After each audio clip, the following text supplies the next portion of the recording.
Hola, hola, hola, ¿qué tal? Muy buenas tardes, bienvenidos nuevamente a una edición más de Conexión Mundial, aquí en Radio Nacional de Costa Rica, 101.5, y para todo el mundo, la revista internacional de El CINAR, Sistema Nacional de Radio y Televisión.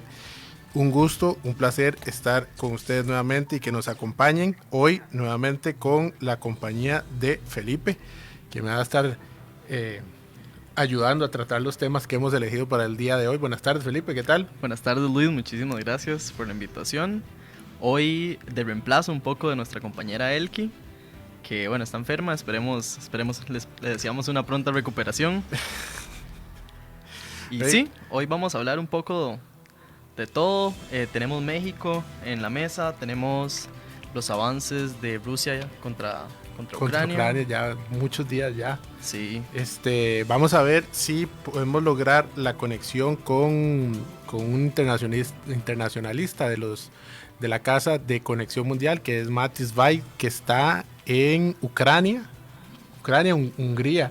Está en la frontera, exactamente. Está un poco entre ambos. Pero vamos a ver si podemos tener la comunicación con él para que nos ilustre un poco de lo que está viviendo él por allá. Y como dice Felipe, también vamos a hablar un poco de lo que sucedió en México el pasado fin de semana con una reforma energética que quería pasar Andrés Manuel López Obrador, que le pasó a la mitad, ¿verdad? Pero vamos a hablar un poquito de ese tema.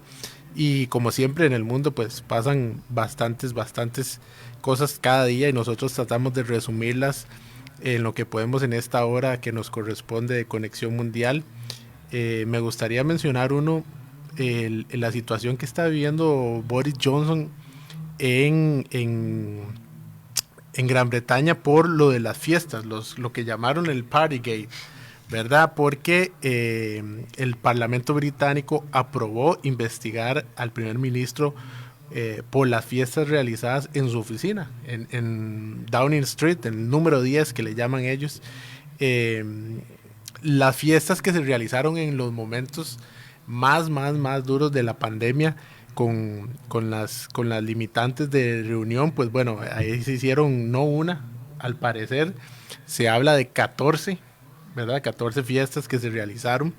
Y pues bueno, esto lo tiene en la cuerda floja porque lo normal, lo que le han pedido muchos es que renuncie a su puesto debido a estas fiestas.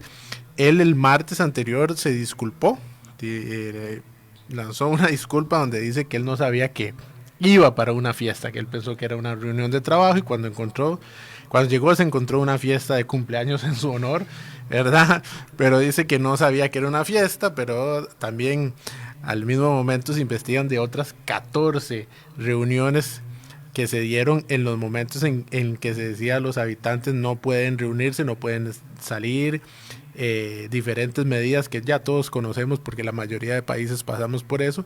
Pero bueno, estas medidas que fueron puestas por el mismo Boris Johnson, pues parece que ahorita lo tienen muy mal ubicado. Y también hay otra cosa que indigna mucho a los británicos, es que cuando murió el príncipe Philip, estaba la reina de luto. El día en que se efectuaron los funerales, se veía en la ceremonia la reina sentada sola porque no podía tener más acompañantes en la reunión por estas mismas medidas. El día anterior a ese se realizó una fiesta de despedida de personal aquí en Downing Street, y bueno, eso tiene muy indignado a la mayoría de los británicos, o al menos a muchos, por la importancia de la figura de la reina, del príncipe, y bueno, el día anterior que se estuviera haciendo una fiesta, pues realmente como que no calza. Por esta fiesta, la de cumpleaños de él, ya Boris Johnson pagó una multa de $66, ¿verdad? Muy simbólica.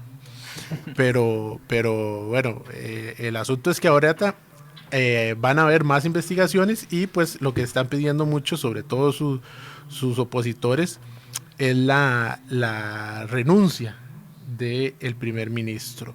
Me indica a mí nuestro productor José Carlos que ya tenemos a Mati con nosotros. Luis, si me permites Adelante, nada más, adelante. una noticia que bueno, ha tenido muchas personas inquietas y bueno, es la desaparición de la joven Devani Escobar, que ya van 13 días de búsqueda. Ayer se localizó, bueno, ayer se localizó el cuerpo, hoy ya el papá confirmó que es de la joven desaparecida. A escasos metros de donde desapareció realmente, entonces también la crítica es hacia la policía, pero bueno, lastimosamente ya la encontraron, se confirmó su identificación y esperamos que es un tema que podamos abordar los desaparecidos de México también prontamente. Sí, siempre es complicado. Y bueno, me parece sí ya tenemos, ya logro ver a Mati, Mati Zweig. Mati, ¿me logras escuchar?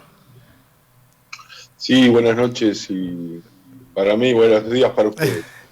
Esta vez, pero no sé si te madrugamos mucho, ¿verdad? Ahorita ¿dónde estás exactamente? Estoy ubicado en Hungría y mi trabajo se da entre la capital Budapest y las fronteras entre Hungría y Ucrania y los pasos de frontera que ya le voy a explicar entre Ucrania y Hungría, pasos en los cuales los refugiados pasan por tren o por autobús o a pie. Hay distintas cosas y bueno, esta es la realidad. Perfecto, Mati, para empezar, precisamente por ahí, ¿nos puedes comentar qué es exactamente lo que estás haciendo? ¿En qué misión estás en este momento ahí en la frontera y en Budapest? Bueno, en Budapest se centraliza todo lo que es esta crisis de emergencia en el cual el gobierno de Israel, junto con la agencia judía y junto con organizaciones no gubernamentales, han hecho de una sola mano para poder ayudar a los refugiados ucranianos. Por supuesto que en el caso de Israel hay parámetros de migración, pero se está realmente ayudando a muchísima gente en 3 categorías. La primera categoría es la de los inmigrantes de origen judío.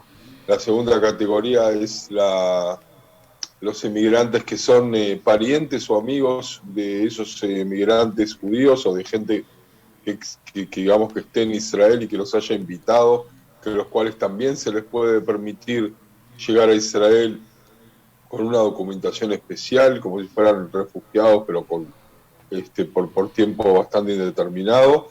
Y la tercera categoría, que es la de refugiado mismo, la de gente que no tiene nada que ver ni con el judaísmo ni con Israel, y sin embargo piden ser refugiados y reciben el estatus de refugiado primero por 90 días y luego se va a ir renovando, depende cómo se den las circunstancias. Y entonces para eso se han puesto oficinas en Budapest, se han alquilado varios hoteles, se han llegado a alquilar incluso 4 hoteles en los que estuvieron llenos de refugiados hasta hace un par de semanas.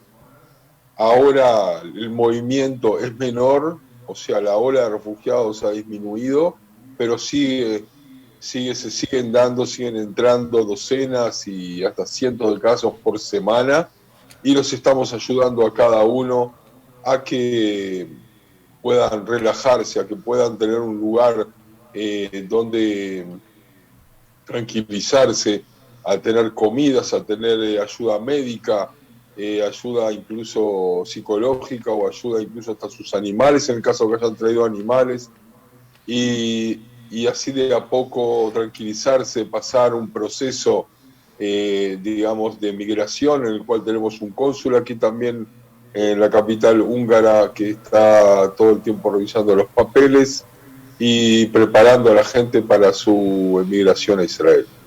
Y Matis, bueno, Hungría, de acuerdo a números de ACNUR, es el 4º país que más refugiados ha recibido desde el inicio de la guerra, y ya para ayer ya se estaban estimando cerca de 5 millones de refugiados. ¿Cómo se vive esa situación en la frontera de Hungría específicamente, Matis? Nuestro gobierno ha puesto directores de frontera. Yo soy director de la frontera húngaro-ucraniana, pero tenemos también directores en la frontera de Moldavia, en la frontera con Rumania y también en la frontera con Polonia. En el único lugar donde no tenemos un encargado, un director de frontera, es en Eslovaquia, ya que los eslovacos han puesto leyes bastante duras para los refugiados que entran, entonces se prefiere no pasar por ahí. Pero aquí también han pasado docenas de miles. Nosotros en nuestro caso particular ya hemos dado ayuda directa a casi 2.000 personas y siguen llegando, no las cantidades como dije que había antes, pero siguen llegando y por supuesto cada caso es terrible, cada caso es una tragedia y se trata de ayudar en la forma de amainar y de que puedan ver un poco de humanidad y un poco de futuro, porque la gente que llega no es el clásico, digamos, persona destrozada que uno ve, por ejemplo, en las guerras de África, o que queda todo, gente sin que no come, esto es diferente, uno ve aquí gente que está bien comida, bien ordenada, que llegan como personas normales, pero que se sientan en una capital europea con una valija y nada más, y que han dejado atrás las casas, los autos, los negocios, sus trabajos, todos, sus vecinos, sus conocidos, y simplemente están sentados sobre una valija esperando a ver qué hacer con su vida. Es una situación en la cual se sienten en un limbo, en el cual no tienen la menor idea de lo que va a pasar dentro de una semana, dentro de un mes, dentro de 6 meses, si en algún momento van a volver a sus casas. No se sabe absolutamente nada. Mati, estas personas que están ustedes ahí ayudando, ¿vienen de todo lado, de todas partes de Ucrania, o son de algún sector en específico? Las primeras olas que corrieron de todas partes, ya que la gente no sabía lo que iba a suceder, y además las tropas rusas entraron por todo, digamos, por casi todo el territorio ucraniano, menos un poco en el oeste, en el cual solamente se bombardeó de vez en cuando, pero no entraron directamente las tropas. Hoy en día las tropas rusas se han replegado más que nada hacia la zona este y sur, entonces ya digamos que igual la gente sigue saliendo de todas partes, pero de donde la situación está más desesperada, de donde tratan de salir, por supuesto, de la zona este y sur, y también, por ejemplo, de Dnipropetrovsk, de Odessa, de la zona de Kiev. Hace pocos días, a pesar de que era un lugar calmo, se bombardeó y se mató gente en Lvov, y también de ahí, también de esa zona hay gente que llega. Incluso hay algunos que estuvieron esperando cuando se esperaron y vieron que esto no se termina, comenzaron a moverse hacia la frontera de los pueblos de las zonas del Cárpato, que viene a ser las zonas fronterizas de Rumania y Hungría, también todo hacia nosotros. O sea que hay, en general se podría decir que gente de prácticamente todo, de toda Ucrania, y una cosa incluso increíble, que hace 2 o 3 días conseguimos sacar a 4 personas de la ciudad de Mariupol, es la ciudad que está sitiada, y que de alguna manera sortearon los caminos y durante varios días consiguieron llegar a la frontera y a pasar hacia Hungría. Mati, y bueno, una pregunta, realmente 2 preguntas. Ahora mencionaste que has visto, o que se ha visto, una disminución en las personas refugiadas que han llegado. ¿Por qué crees que ha sido esa disminución? ¿Ha tenido que ver con la retirada de las tropas rusas de Kiev, pero que también, presenta ahora la batalla del Donbass, que también va a empujar más refugiados? Y me gustaría saber, desde tu puesto de director de frontera, cuáles han sido los desafíos o los mayores desafíos que has visto ahí en la frontera.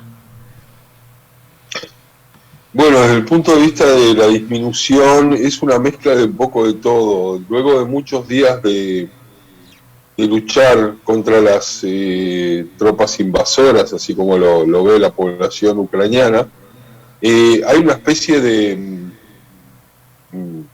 no sé cómo explicarlo, pero digamos de cansancio, en el cual no se sabe si realmente van a seguir, o si van a ganar, o si van a perder. La gente quedó un poco como esperando a ver qué pasa, y hay un poco de apatía tal vez, en el cual increíblemente la mayoría de las zonas dentro de Ucrania tratan de seguir funcionando en forma normal. Incluso hay lugares en los cuales no son bombardeados, en el centro oeste, en el cual la gente sale, hace compra, van a los cafés, o sea, todo el tiempo viviendo digamos, una vida surrealista, en el cual dice por ahora está todo bien y se van a volver a bombardear, van a volver a escaparse. Eso es parte de lo que está sucediendo. Por otro lado, yo veo de que en muchos lugares, tanto del este como del sur, creemos que va a haber una nueva ola de refugiados con todos los bombardeos que están habiendo, ya de que hasta el 9 de mayo, o sea, hasta el día de la victoria, la gente supone que Putin va a querer presentar una especie de foto de la victoria de su operación, ya que en Rusia está prohibido decir la palabra guerra por ley. La gente puede ir a cárcel por decir incluso la palabra guerra. Dicen que es una operación especial, y lo que se considera hoy en día en los círculos, digamos, de analistas de geopolítica, es de que Putin va a tratar de alguna manera de mostrar una foto de la victoria hasta el día 9 de mayo.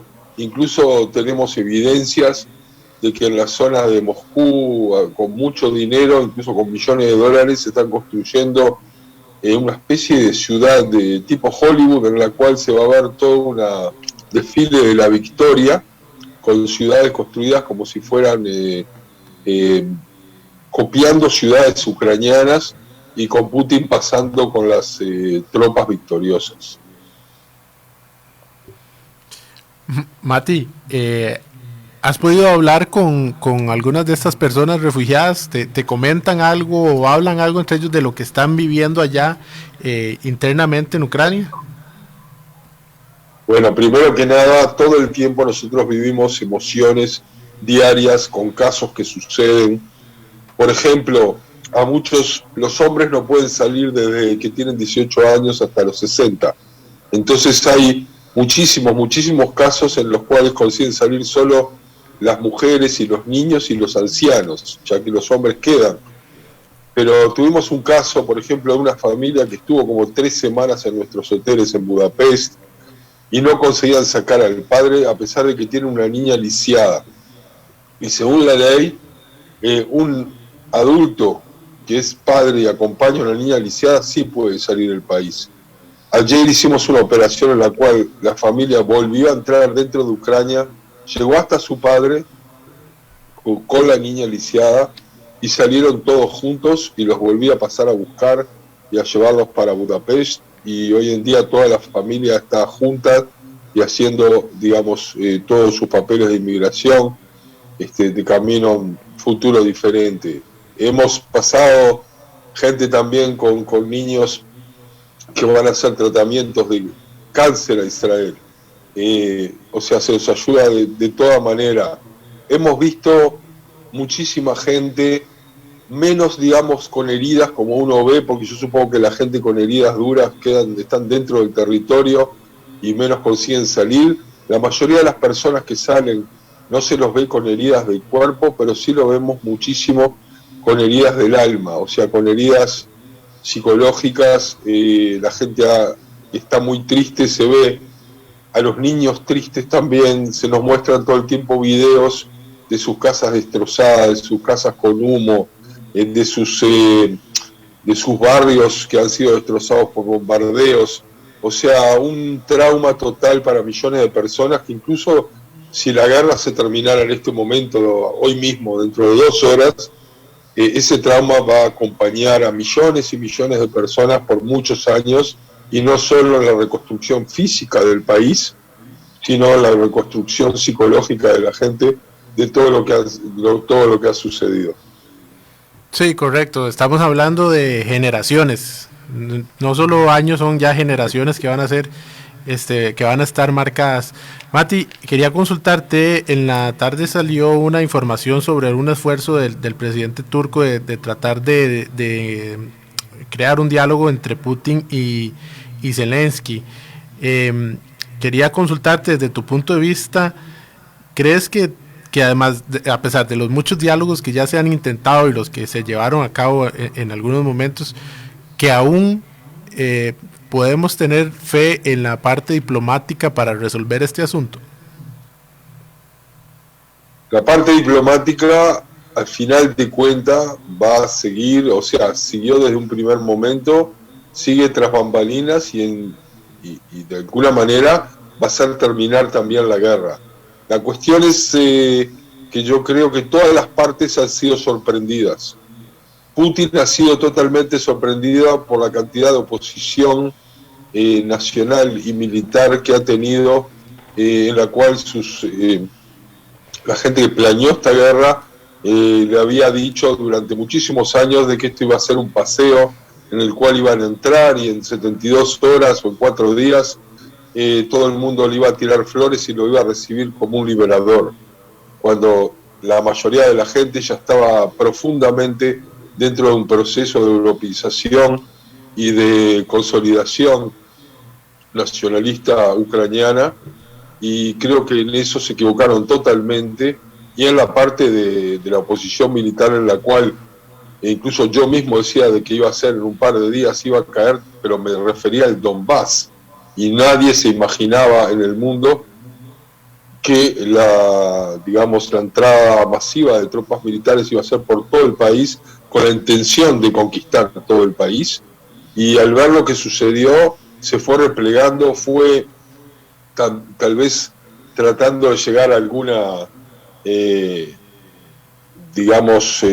a una victoria en la cual Zelensky firmara todos los puntos que le piden, que es prácticamente desmilitarizarse y dejarlos, a la defensiva y expuestos a tal vez incluso hasta una posible conquista en el futuro por parte de Rusia, y yo creo que hoy en día eso los ucranianos no lo quieren, y entonces están todo el tiempo los rusos replanteándose cómo seguir esto, pero Putin quiere una especie de foto de la victoria, y en este caso va a ser quedarse con el no solo la zona del Donbass, sino el este-sur también, poder negar la entrada al mar de los ucranianos y poder juntar al mar de Azov con el mar Negro y llegar incluso hasta Odessa, y vaya uno a saber si no va a ser la parte final de esta guerra, un ataque masivo militar y conquista de Odessa, para de esa manera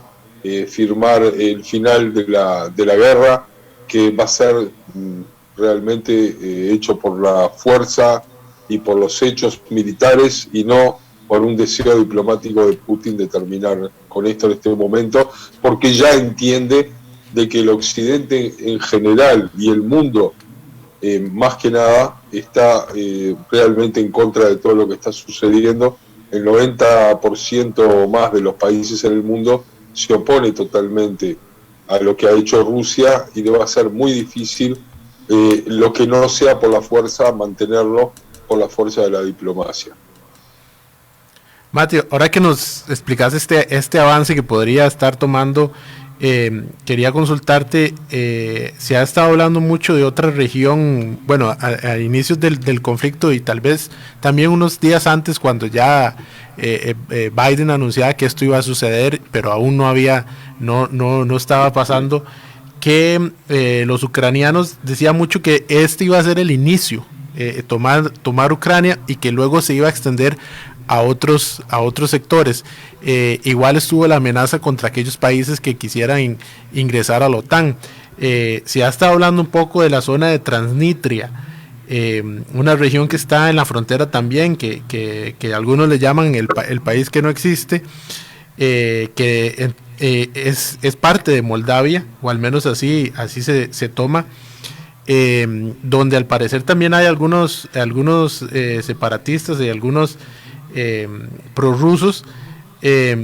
¿Crees que esto pueda continuar, que el tema no sea solo Ucrania, o Por otro lado, también habrán cambiado los planes porque, como bien lo mencionas, como esto ha tardado mucho más de lo que esperaban, y no sé qué tan golpeado puede haber terminado el ejército ruso, que no le dé para, aunque tenga sus armas nucleares, que no le dé para seguir continuando haciendo avances de este tipo en otras regiones.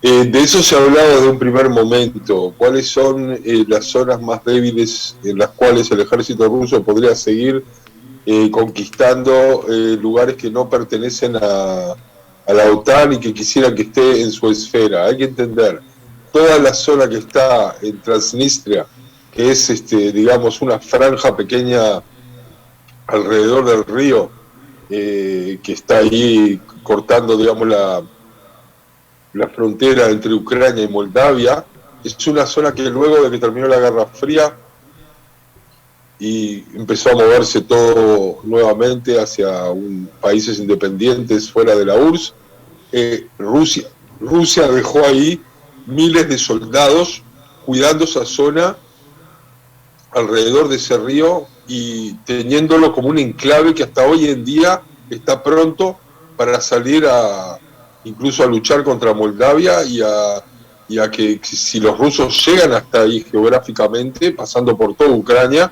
sigan hacia Moldavia y lo traten de tomar también como país bajo su esfera, ya que es un país que no está en la OTAN, tiene un proceso de entrada en la Comunidad Europea, pero es un proceso muy lento, ya que es el país uno de los más pequeños y de los más pobres que existen en Europa del Este, y se esperaba que tal vez el proceso termine en 2024 o 2025, y creo que en este momento, así como los procesos de esta guerra se han realmente revertidos para hacerlos más rápidos en cuanto que poder hacer entrar a Ucrania a la Unión Europea, tal vez con Moldavia suceda lo mismo, y ni que hablar de que todos los objetivos que se puso Putin de debilitar la OTAN o de debilitar el nacionalismo ucraniano en este momento están exactamente a la inversa.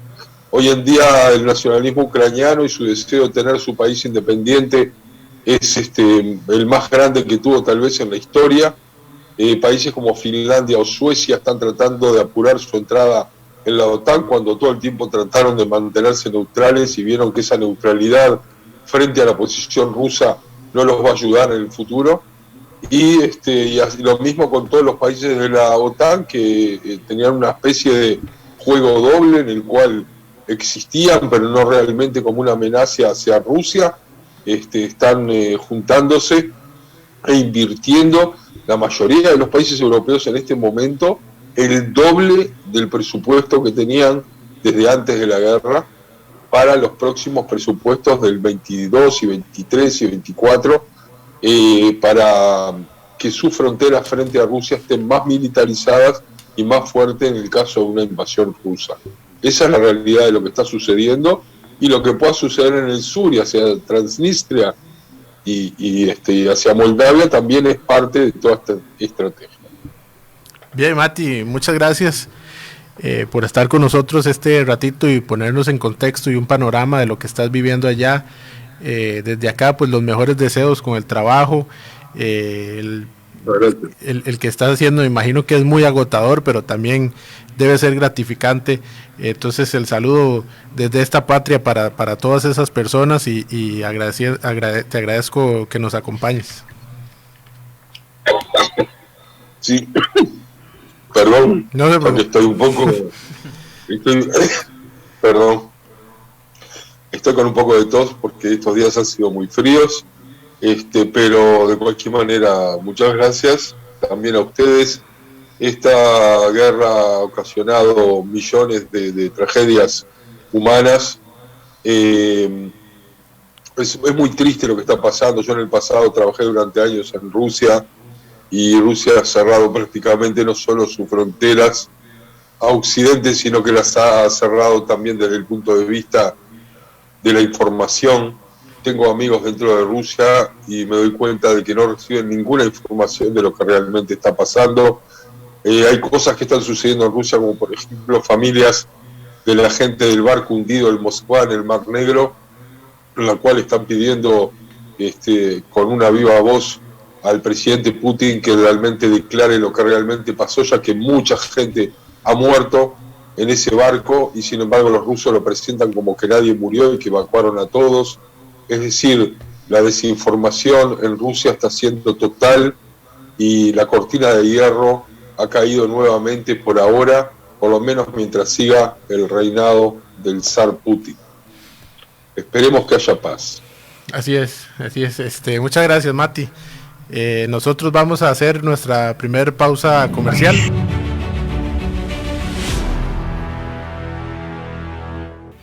Estamos de vuelta. Son las 6:33 en San José de Costa Rica. Felipe, ¿alguna información? Sí, quisiera retomar un poco lo que acabamos de conversar con nuestro invitado Matis y lo que se está hablando del Moskva. Y básicamente, bueno, lo del Moskva fue el hundimiento del buque insignia del Mar Negro de Rusia, pero donde Rusia hasta el momento no ha dicho la cantidad de muertos. Hasta hoy liberaron una información que fue que hubo un muerto y 27 desaparecidos de un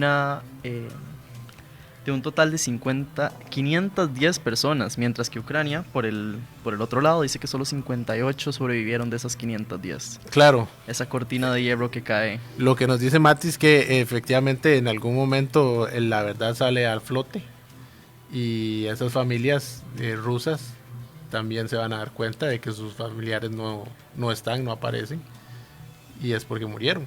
Exactamente, y es algo que se ha estado, desde la prensa independiente de Rusia han estado sacando las historias de esas familias que buscan a sus desaparecidos, que hasta el momento lo único que le han dicho es están desaparecidos. ¿Qué significa eso? Si están vivos, están muertos, pues no hay respuesta oficial. Sí.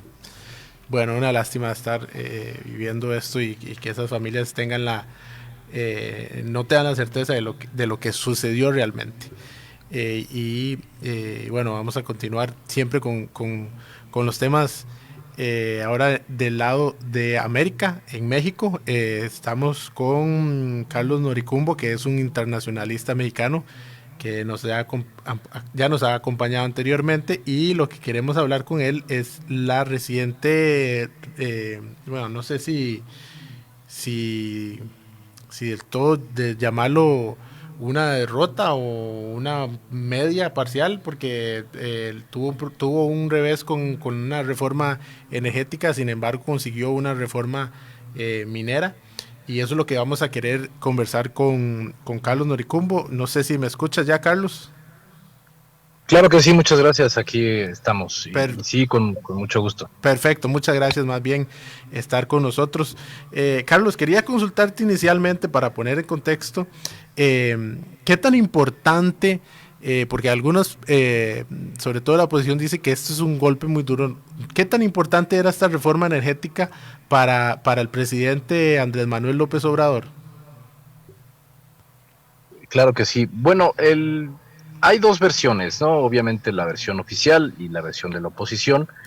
Esto prácticamente se volvió un tema político durante los últimos meses. El presidente de la República llegó con un programa de gobierno en 2018 prometiendo dar marcha atrás a una reforma de su antecesor, el presidente Enrique Peña Nieto, del partido PRI, y ahora el nuevo presidente pues llega con un programa de gobierno de dar marcha atrás a esta reforma que el anterior presidente había hecho con relación a darle opción a los privados, a los productores de energía privada, para que pudieran ellos ofrecer servicio en México. Hay que destacar que desde la década de 1960 el servicio de energía eléctrica, tanto la producción como la distribución y la venta, estaba a cargo de la Comisión Federal de Electricidad, que en México es el órgano estatal que daba este servicio, y antiguamente también una paraestatal, una empresa del Estado que se llamaba Luz y Fuerza del Centro. Estas dos empresas ofrecían el servicio de electricidad en México. Hay un antecedente también ahí en el año 2009, el entonces presidente Felipe Calderón Hinojosa liquidó esta empresa de Luz y Fuerza del Centro, que como su nombre decía, daba servicio en el centro del país, y pues liquidó porque había un sindicato muy poderoso de electricistas en esa empresa que pues no era partidario de los gobiernos de corte centro derecha como en esa época existían en México. Y además, obviamente, ese sindicato de espectro político de izquierda apoyaba al ahora presidente y entonces candidato Andrés Manuel López Obrador. Entonces, en el año 2009 se pasa eso y la Comisión Federal de Electricidad termina siendo el único actor estatal en el servicio privado de energía. A partir de eso, en la administración de Enrique Peña Nieto, se abre oportunidad, ya no solamente para la CFE, sino que es la Comisión Federal, sino que para empresas privadas pudieran ofrecer el servicio. Y la Comisión Federal empieza a competir con los privados. Esta reforma pues fue muy criticada por la izquierda mexicana porque pues se le quitaron ciertas facultades a la Comisión Federal, que se le dieron a los privados la opción de vender su energía, pero había una cuestión muy significativa. Se constituyó una comisión reguladora de energía que es autónoma, es un órgano autónomo del Estado, para darle opciones para, digamos, dividir el suministro de energía. Se le daba a la CFE ciertas áreas o ciertos número de kilowatts para que pudiera vender, y a los privados se les ofrecía la opción para que dieran otra parte de los servicios. Sin embargo, la Comisión Federal de Electricidad siempre mantuvo el órgano de distribución, es decir, las empresas privadas solamente producían energía, la vendían a la Comisión Federal y la Comisión Federal las distribuía y las cobraba a la ciudadanía. Esa más o menos era la opción de la reforma del entonces presidente Enrique Peña Nieto. El presidente actual llega en 2018 con la opción y con la promesa de campaña de eliminar esta reforma y regresar al órgano autónomo, al órgano del Estado, que es la Comisión Federal, a que fuera el único productor y distribuidor de energía en México. Además, argumentando que la Comisión Federal compraba la energía muy cara y por parte de los privados, y además así la vendía con sobreprecio a la gente y a la ciudadanía.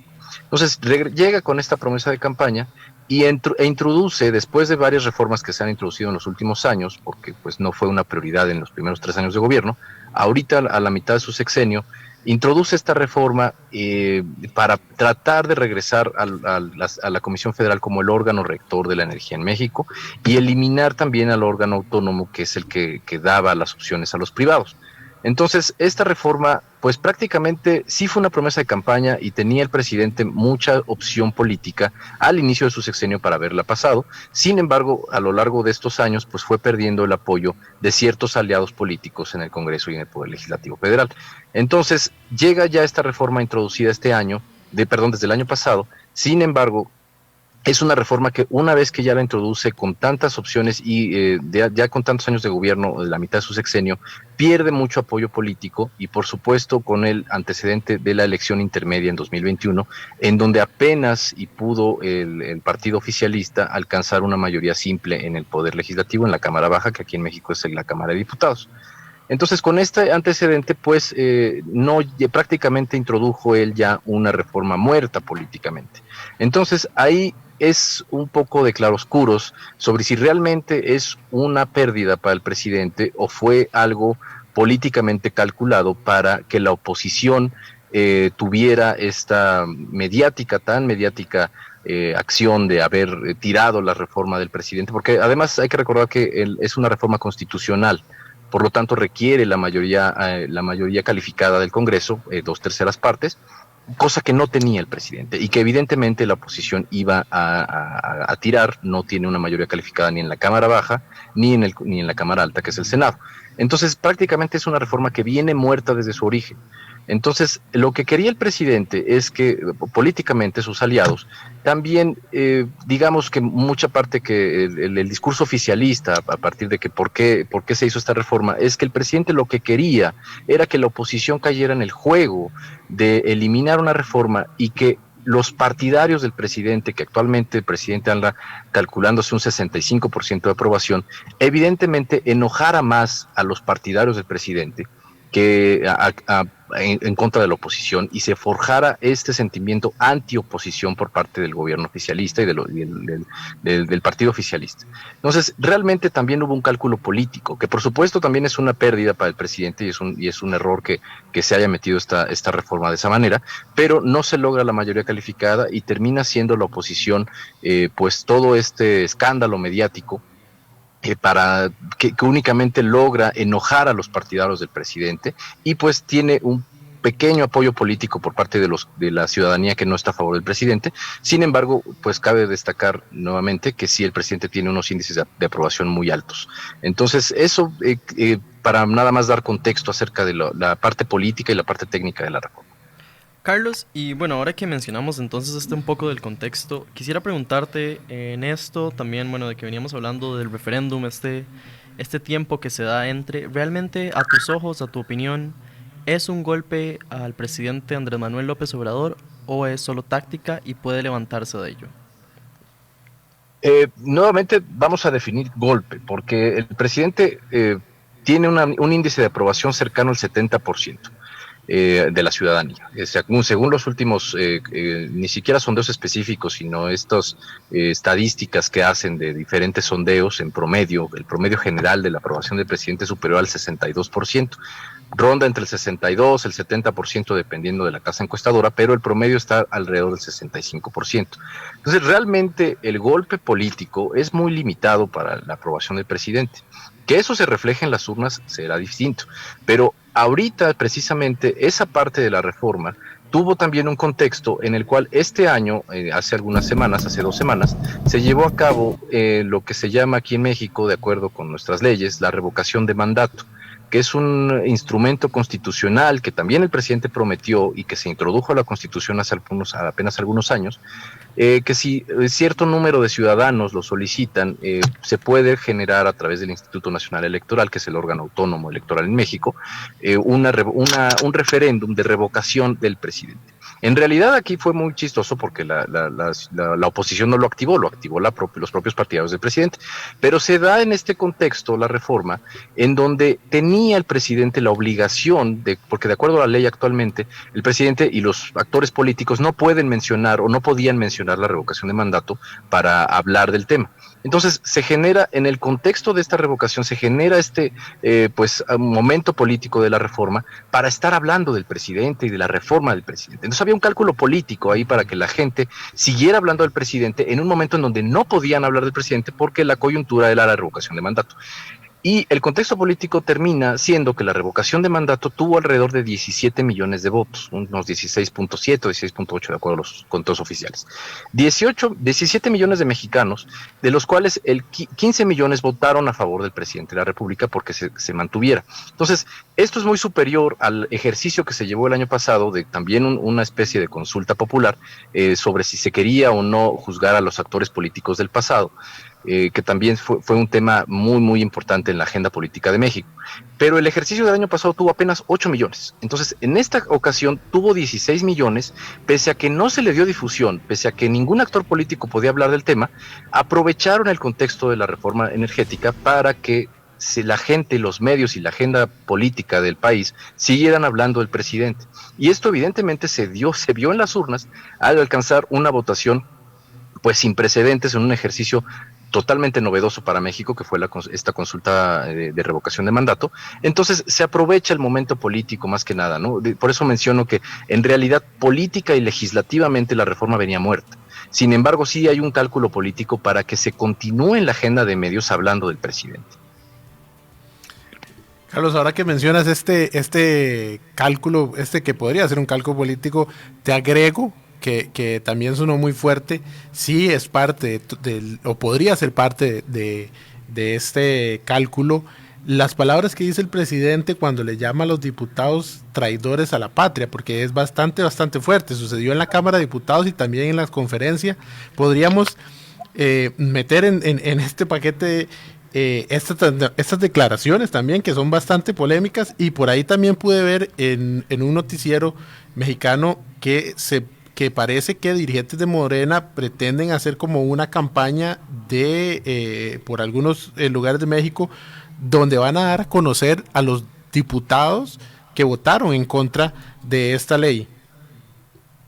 Sí, efectivamente hay por eso se menciona más por parte de muchos analistas que fue un cálculo político, ¿no? En realidad, sí, el tema de traidores a la patria que se está dando ahorita, y es algo que no es algo novedoso en el discurso de Andrés Manuel López Obrador. Andrés Manuel López Obrador, desde que fue candidato por primera vez en el año 2006 en la elección presidencial de ese año, llamaba traidores a la patria a muchos pues a sus opositores, incluso al presidente entonces que ganó la elección por un margen muy pequeño, Felipe Calderón, le llamaba el presidente espurio, le llamaba. O sea, siempre ha tenido un discurso muy bastante agresivo en contra de sus opositores. Incluso en ese año, una de las partes esenciales de la guerra que se vivió en contra de él, o sea, por parte del partido opositor, que era él entonces candidato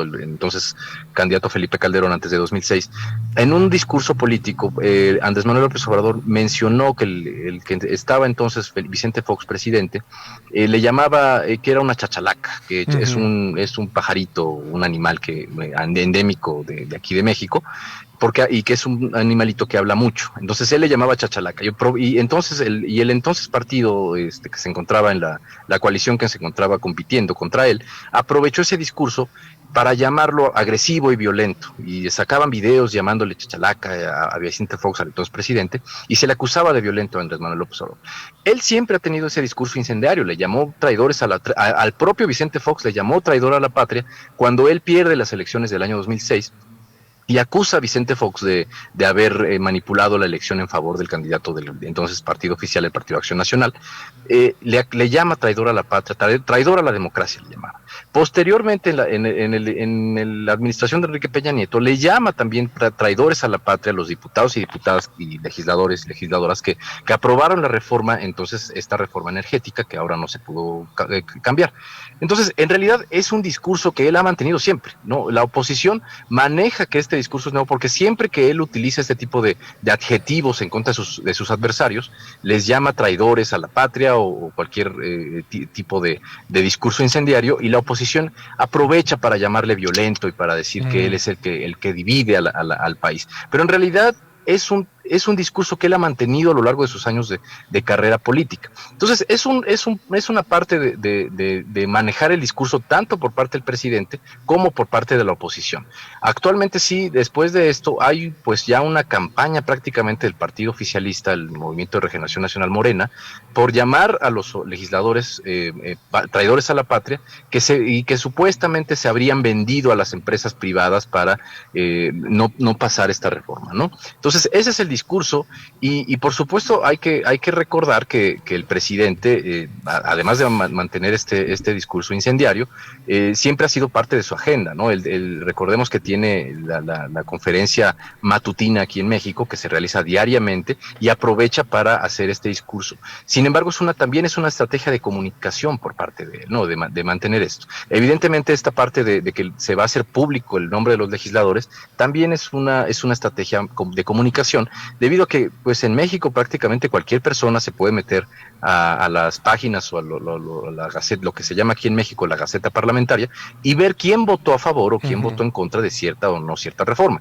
Es algo que es público. Sí. Entonces, realmente esto es una estrategia mediática lo único que va a hacer es agarrar los nombres que ya son públicos y ponerlos en medios para que la gente lo pueda ver, porque por supuesto que el ciudadano promedio probablemente no lo hace, no se mete a internet a buscar quiénes son los que votaron. Correcto, pero por si no lo busca, se lo vamos a llevar hasta exactamente, casa, se lo van a hacer llegar. Es una estrategia de comunicación. Sí. Carlos, te pido que te quedes con nosotros un minuto, queremos hacerte una última consulta. Voy a hacer un corte comercial y ya regresamos. Carlos, bueno, de regreso, muchísimas gracias por estar aquí con nosotros. Carlos, lastimosamente se nos va el tiempo, 1 hora no nos da para poder hablar de todo lo que queremos, pero no quería que esta oportunidad se fuera sin antes preguntarte, y en breves palabras, sobre, bueno, no pasó la reforma, pero pasó la reforma a la ley minera. ¿Nos podrías contar de qué trata? Claro que sí.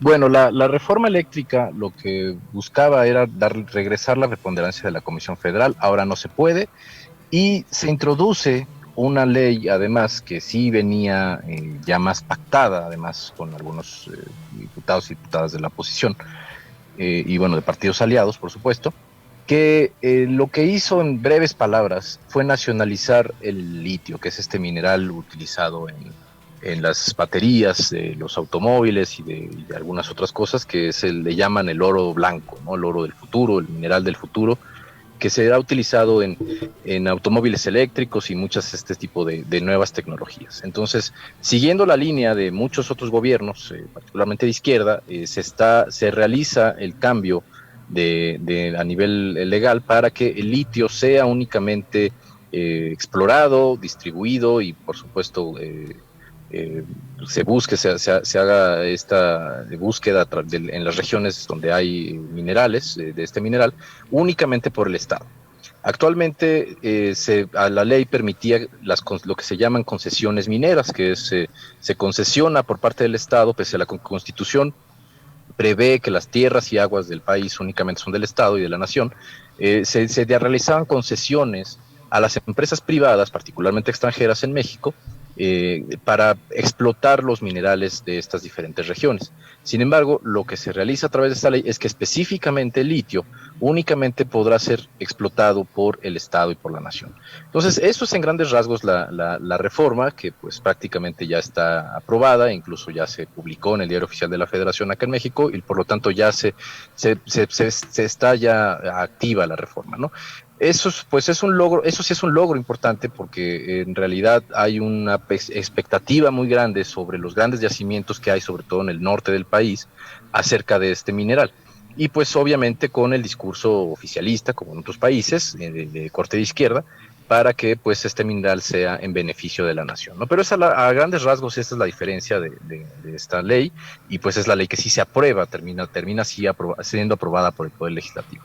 Bien, perfecto. Carlos, muchísimas gracias nuevamente por tu aporte, por acompañarnos, por tomar el tiempo de estar aquí con nosotros, explicándonos un poquito lo que sucede en México. De verdad, muy agradecidos con tu participación. Claro que sí, pues estoy a la orden, y un saludo a todos y a su audiencia. Muchas gracias. Bien, estamos llegando ya a la parte final. Hay que recordar, este domingo hay elecciones en Francia, importantes elecciones. Nuevamente Emmanuel Macron contra Marine Le Pen. En el momento creo que estamos transitando o transita Europa con la guerra, pues creo que esta elección es bastante importante. Vamos a tener la información de lo que vaya sucediendo en nuestra cuenta de Twitter y en nuestra cuenta de Facebook, nuestra cuenta de Facebook, para que nos puedan seguir, ¿verdad? En Conexión Sinar en Twitter y Conexión Mundial CR en Facebook, para que estén ahí al tanto de lo que va a suceder en Francia con esta segunda ronda electoral. Adelantando también un poco, ahora lo acaba de sacar CNN, el secretario general de las Naciones Unidas, bueno, va a estar el martes en Rusia con una conversación con Putin, pero va a estar también el jueves en Ucrania, hablando con el presidente Zelensky. Sí, va a hablar con los dos.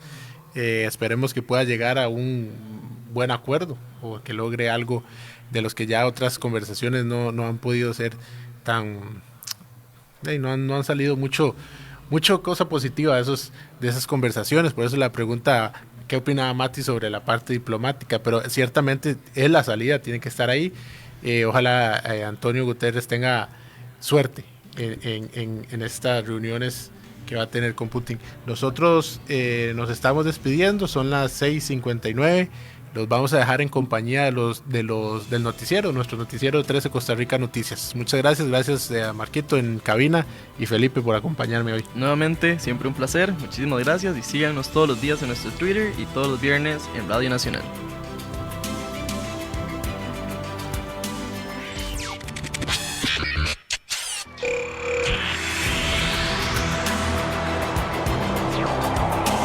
Nos despedimos.